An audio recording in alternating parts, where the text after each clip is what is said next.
Here's our next example. It's selecting a long-distance carrier, so it might be pretty applicable to you guys. A little bit different, and we could probably tell you what's going on here in terms of how we can make it more applicable. It says you're choosing between two long-distance telephone plans. Plan A has a monthly fee of $20 with a charge of 5 cents per minute for all long-distance calls. Plan B has a monthly fee of $5 with a charge of 10 cents per minute for all long-distance calls. For how many minutes of long-distance calls will the cost of these two plans be the same? All right, probably to make it a little bit more applicable, you could do data. You could say, it costs $20 per month and then 5 cents for every data over so much, or $5 monthly fee with a charge of so much per data after a certain amount, or from the beginning. So anyway, but here's what we're going to do. We need to figure out X. So what we're doing is it says for how many minutes. So we're going to do X as minutes. So we have defined our variable, and now what we're going to do is we're going to have to write our equation. Well, we really have two things. We have one, which is plan A, and plan A can be modeled by this. We're going to start with $20, so we'll say $20 plus 5 cents for every minute that we talk. So that's going to be the cost of plan A.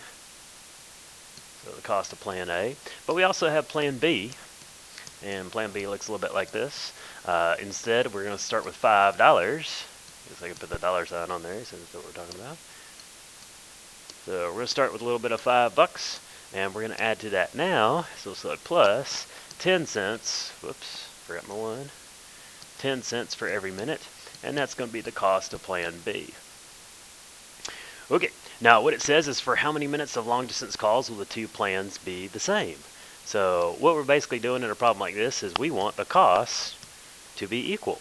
So if the costs are equal, if this is equal to this, and this, which is the same thing as this, is equal to this, then those two things have to be the same. So we'll say 20 plus decimal 0.05x equals the other cost, which is $5, plus decimal 1x. Okay, now what I'm going to try to do is I'm going to try to solve my linear equation. As you can see, we've got variables on both sides. I would like to get my variables on the same side, so I'm going to move the smaller of the two variables. That's going to cancel. I'm also going to move this 5 to the other side. So that will cancel here. I will get 15 is equal to decimal 0.05x. So I will then go ahead and divide both sides by decimal 0.05. I don't really like the fact that I have a fraction and a decimal, so I'm going to move the decimal 2 places here to give me 5. Then all I'll have to do is move the decimal 2 places here, so that's 1500. And then I'll go ahead and divide, so when I divide those things, I should get x to be equal to 300. And what that represents in my nice little problem is that for 300 minutes, that is the time of talking for each plan when they will be equal to each other.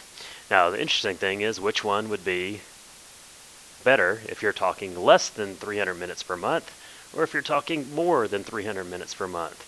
So you can always get your phone bill and kind of look and see which one will be best. And if you think about it for a second in the problem, all right, there you go. Anytime you're below 300 minutes, this would be the cheaper one. There's less of an upfront cost, and then you'll go there.